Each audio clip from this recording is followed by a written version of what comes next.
అందరికీ good afternoon. Media వారికి, మా కాస్ట్ అండ్ క్రూకి అందరికీ గుడ్ ఆఫ్టర్నూన్. ఈ సినిమా జర్నీ ఒక 1.5 year క్రితం స్టార్ట్ అయింది. అప్పటి నుంచి ఈ రోజు వరకు, ఈరోజు ఇదిగో మళ్ళీ కలర్ బట్టలు వేసుకునేంత వరకు ఏదో జరిగింది. అది మేము చేసిన ప్రతి మూమెంట్ కావచ్చు, ప్రతి పోస్టర్ కావచ్చు, రిలీజ్ చేసిన టీజర్ కావచ్చు, ఏదైనా సరే ఏది మేము ప్లాన్ చేసి జరిగింది కాదు. అది దానంతట అది జరిగింది, అలా జరుగుతూ వచ్చింది. ఇదిగో ఇప్పుడు ఇక్కడ ఈ నంబర్ చూసేంతవరకు 3 రోజుల్లో. ఏ సినిమా అయినా మనం చేసినప్పుడు మనం ఒకటి అనుకుంటాం, ఇది నా సినిమా, నా సినిమా అని ఇక్కడ ఉన్న వాళ్ళందరూ చెప్పుకుని ఉంటారు. అలా నా అంటే, నా వరకు నా అంటే చాలామంది నాలు కలిస్తే నేను, నా వెనకాల ఉన్న నాల్లో మొట్టమొదటి నా ఆ పరమాత్ముడు, ఆ పరమశివుడు. ఆయన లేకపోతే నాకు ఈ ఐడియా లేదు, ఈ థాట్ లేదు, ఈ జర్నీ లేదు, ఇంతమంది మొహాల్లో ఈ నవ్వు లేదు. ఆ తర్వాత నా నెక్స్ట్ నా మధు గారు. ఐడియా చెప్పగానే మనం చేద్దాం, జాగ్రత్తగా చేద్దాం, జనాలకు రీచ్ అయ్యేలా చేద్దాం, విఎఫ్ఎక్స్ ఉన్నాయన్నారు, ఎంత ఖర్చు అయినా చేద్దామని వెనకాలే ఉండి వెన్ను తట్టిన మధు గారు. ఆ తర్వాత ఆ విజువల్స్కి అద్భుతమైన బ్యాక్గ్రౌండ్ స్కోర్ ఇచ్చి జనాలకి, ఇందాక అందరు చెప్తున్నారు, మీరు నోటీస్ చేస్తుంటే ఒక 100-200 గూస్ బంప్స్ అనే వర్డ్స్ విని ఉంటారు మీరు ఇప్పుడు ఈ ప్రెస్ మీట్లో.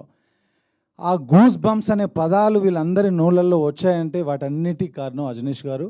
అజనీష్ గారు, థ్యాంక్ యూ సో మచ్. మీరు లేకపోతే ఈ సౌండ్ లేదు, ఇప్పుడు ఇక్కడ ఈ రీసౌండ్ లేదు. ఆ తర్వాతే సౌందరరాజన్, ఆయన ఇంకో నాలో ఉన్న ఆల్మోస్ట్ డెకేడ్ 10 ఏళ్ళ నుంచి పనిచేస్తున్నాం కలిసి. కానీ ఏ రోజు కూడా ఆయన లేకుండా ఏ సినిమా నేను చేయలా. నా సినిమా అనగానే ఆయన ఎప్పుడూ ఆయన ఎఫర్ట్స్ పెట్టకుండా లేరు. సో ఇంత మంచి విజువల్స్కి నేను చెప్తా ముందు ఇప్పుడు స్పీచ్లోనే, ఏ బడ్జెట్లో చేసాం ఈ సినిమా, మీ అందరూ సర్ప్రైజ్ అయ్యే బడ్జెట్లో చేసాం ఈ సినిమా. సో దానికి నాకు ముఖ్యమైన సపోర్టు సౌందరరాజన్, ఆయనకు కూడా థ్యాంక్స్.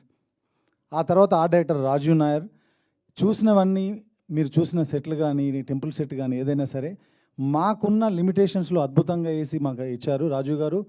మీరు లేకపోతే ఈ సినిమా ఇంత అద్భుతంగా రాదు. అలాగే అవినాష్, ఎడిటర్ అవినాష్, గౌతమ్ రాజు గారి దగ్గర పరిచయం తను నాకేంటో ఎప్పుడు అందరు కొత్త వాళ్ళతో పనిచేస్తూ ఉంటాను. గౌతమ్ రాజు గారి దగ్గర పనిచేస్తున్నప్పుడు ఒకరోజు వాన వాన అనే సాంగ్ ఉంది, రామ్ చరణ్ గారిది, తమన్నది. ఆ సాంగ్ కట్లో తన హెల్ప్ ఉంది. ఆ రోజు నాకు ఆయన మీద ఒక ఇంప్రెషన్. ఆ తర్వాత ఈ సినిమా చేయాలనుకున్నప్పుడు తను అంటే సినిమా చేయడానికి వచ్చినప్పుడు నేను ఒకటే అనుకున్నా, చాలా కష్టపడతాడని. కానీ నిన్నటి వరకు కూడా ఆఫీస్ వదిలిపెట్టి వెళ్ళిపోలేదు. ఆఫీస్లోనే ఎడిటింగ్ రూమ్ ఉంటే.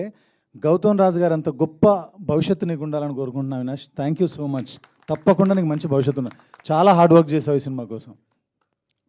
అలాగే మిగతా టెక్నీషియన్స్, ఈ సినిమాకు పనిచేసిన ప్రతి ఒక్క టెక్నీషియన్, స్టిల్ ఫోటోగ్రాఫర్ రాజశేఖర్ గారు కావచ్చు, మిగతా వాళ్ళందరూ పేరున వాళ్ళందరికీ కృతజ్ఞతలు. మీరు అందరూ పనిచేశారు కాబట్టి ఇది నా సినిమా, ఈరోజు నా ఓదెలా 2.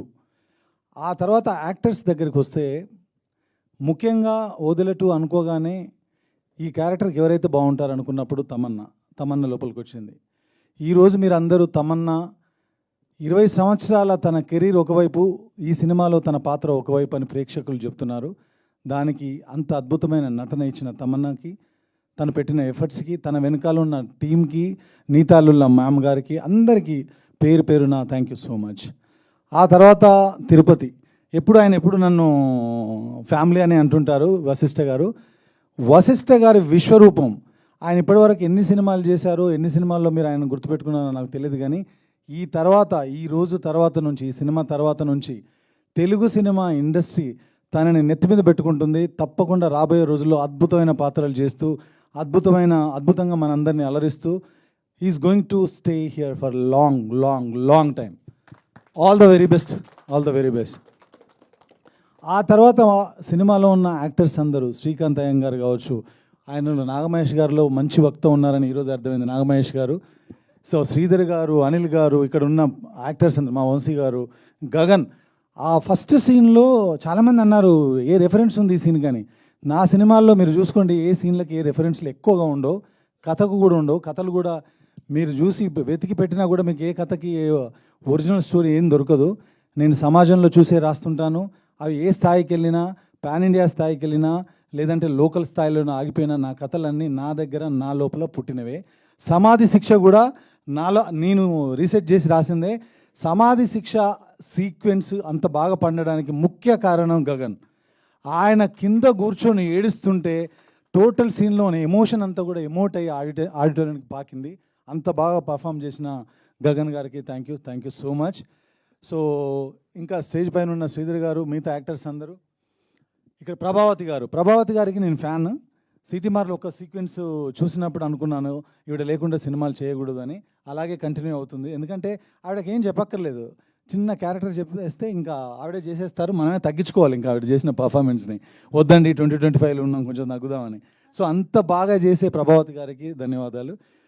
సిరి, ప్రియా, మా డాలీ చిన్న పిల్లగా అమ్ము అని చాక్లెట్లు ఇచ్చుతూ నేను రచ్చ సినిమాలో చేపించాను. అలాంటి అమ్మాయి ఈరోజు ఈ సినిమాలో అద్భుతమైన క్యారెక్టర్ చేసింది, తనకు కూడా థ్యాంక్స్. అలాగే పూజ, ఈరోజు నేను బర్త్డే అని విన్నాను, హ్యాపీ బర్త్డే. ఆ క్యారెక్టర్ చేయడం అంత ఈజీ కాదు. కేవలం నా మీద నమ్మకంతో ఈ క్యారెక్టర్ చేశారు. ఎందుకంటే ఒక ఆడపిల్ల హీరోయిన్గా చేద్దామని ఇండస్ట్రీకి వచ్చి ఇలాంటి క్యారెక్టర్లో, అది ఒక రేప్ సీక్వెన్స్ ఇన్వాల్వ్ ఉన్న క్యారెక్టర్ చేయడం అంత చిన్న విషయం కాదు. కేవలం ట్రస్ట్తో చేసింది, అద్భుతంగా చేసింది. ఇందాక వంశీ గారు చెప్పినట్టు ఆయనకు కూడా కంఫర్ట్ ఇచ్చింది Pooja. Long way to go. Naveen, dress బాగుంది, కానీ ఇక నుంచి నటన కూడా బాగుంటుంది, కొంచెం ఇంప్రూవ్ చేసుకో. అవమానించడానికి కాదు, ఎంకరేజ్ చేయడానికి చెప్పాను. Okay, so all the best everyone. Vamshi garu అందరి గురించి మాట్లాడాను అనుకుంటున్నాను.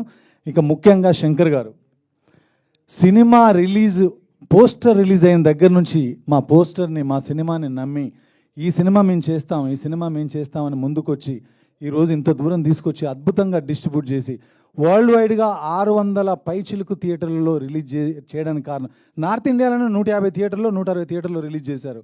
అంత నమ్మకంగా నమ్మిన శంకర్ గారికి మంచి జరుగుతుంది, భవిష్యత్తులో కూడా మంచి జరగబోతుంది.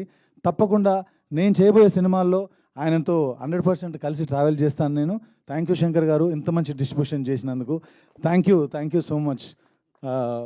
సురేష్ గారు, మీరు లేకపోతే కూడా ఇది లేదు. చాలా వరకు ప్రమోషన్లో కానీ మాకు మంచి ఐడియాస్ ఇస్తూ, మేము కొంచెం వర్క్లో బిజీగా ఉన్నా కూడా సినిమాని ముందుకు తీసుకెళ్ళిన సురేష్ రెడ్డి కొవ్వూరు గారు కూడా థ్యాంక్ యూ సో మచ్. అలాగే నవీన్ గారు, అలాగే సాగరన్న, ఎక్కడున్నా సరే నా సినిమా అనగానే ఈ సినిమా అద్దరిపోద్ది అంతే అని గుడ్డిగా నమ్మే మీకు కూడా థ్యాంక్ యూ సో మచ్. వీటన్నిటి తర్వాత ఇప్పుడు ఇంకొక విషయం, బాలసుబ్రహ్మణ్యం గారు ఆయన ఎప్పుడు ఒక మాట అనేవాళ్ళండి. నాకేమో కొంచెం లో ప్రొఫైల్లో ఉంటాను, మీ అందరికీ తెలుసు.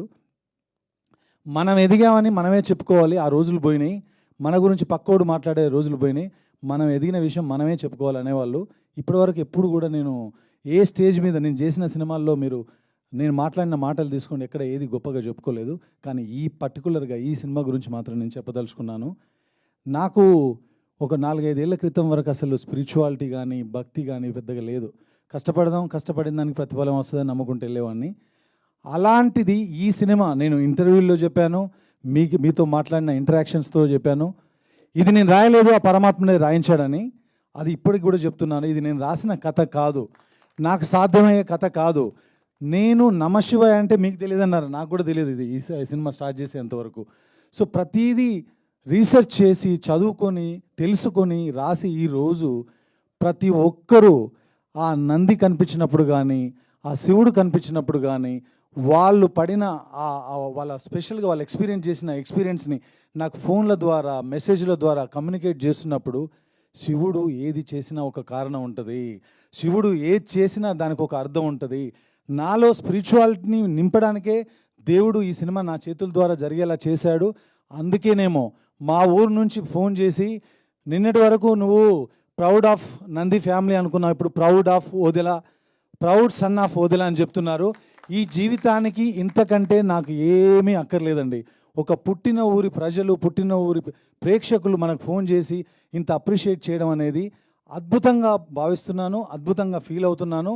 కాబట్టి ఈ సినిమా అనేది ఇప్పటికే కాదు, ఎప్పటికీ నా మనసులో, నా హార్ట్లో ఉండిపోయే సినిమా, అద్భుతమైన సినిమా, గొప్ప సినిమా. ఎందుకు ఈ మాటలు చెప్తున్నానంటే, సినిమా చేసినప్పుడు మనం పోలీస్ స్టోరీ చేస్తే 100 సినిమాలు పోలికలు ఉంటాయి, ఓ లా బేస్డ్ సినిమా చేస్తే 100 సినిమాలు ఉంటాయి, ఓ డాక్టర్ బేస్డ్ సినిమాలు చేస్తే 100 పోలికలు ఉంటాయి. పోలికలు లేకుండా సినిమా ఉంది అని నేను చెప్పను, కానీ సినిమా ఉంది మాత్రం అద్భుతంగా. మీరు చూస్తే ఎన్నో కొత్త సీక్వెన్స్లు, సమాధి శిక్ష మాట్లాడుతున్నారు, సైకిల్ గురించి మాట్లాడుతున్నారు, తిరుపతి 5 ఎలిమెంట్స్ గురించి మాట్లాడుతున్నారు, క్లైమాక్స్లో ఉన్నటువంటి అద్భుతం 20 నిమిషాలు, ఆ 20 నిమిషాల గురించి మాట్లాడుతున్నారు. దీన్ని స్ప్రెడ్ చేయండి.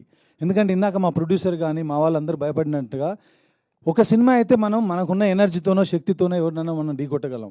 మనం ఇక్కడ ఒక సినిమా చేయడానికి రాలేదు. తప్పకుండా ఇంకో 25 ఏళ్ళు 30 ఏళ్ళు సినిమాలు చేయడానికి ఆశపడుతున్న వాళ్ళం కాబట్టి మీ ఎవరి గురించి కోపంగానో తప్పుగానో మాట్లాడలేము. I respect each and every one of you. మీ విలువ, మీరు రాసిన వ్యూస్ని, రివ్యూస్ని అన్నిటినీ పాటిస్తూ ముందేమైనా తప్పులు ఉంటే సరిదిద్దుకునే ప్రయత్నం చేస్తాను. కానీ ఒకే ఒక మాట, సినిమాలో ఉన్న మంచిని మాత్రం స్ప్రెడ్ చేయండి. తప్పకుండా ఇది మీరు చేస్తారని ఆశిస్తున్నాను. అలాగే ఇందాక ఒకటి అన్నా, నేను మాట్లాడతానని, ఈ సినిమా బడ్జెట్ మీరు రాసిన బడ్జెట్ కాదు. చాలామంది అనుకుంటున్నారు బ్రేక్ ఈవెన్ అని ఎప్పుడవుద్ది. దీనికి మీకు విషయం చెప్తున్నానండి మీడియా సుముఖంగా, ఈ సినిమా రిలీజ్కి ముందే బ్రేక్ ఈవెన్ అండి. అది మేము చేసింది కాదు, ఆ పరమాత్ముడు చేసిన విషయం. జనాల దగ్గరికి వెళ్ళకముందే ఈ సినిమా బ్రేక్ ఈవెన్ సినిమా కాబట్టి బ్రేక్ ఈవెన్ గురించి మాట్లాడుకోవాల్సిన అవసరం ఈ సినిమాకు లేదు. మాకు ప్రేక్షకుల రూపంలో ఇచ్చే ప్రతి రూపాయి, వచ్చే ప్రతి రూపాయి కూడా ఆ పరమాత్ముడు మాకు ఇస్తున్నటువంటి ప్రసాదమే, మా మధు గారికి ఇస్తున్నటువంటి ప్రసాదమే.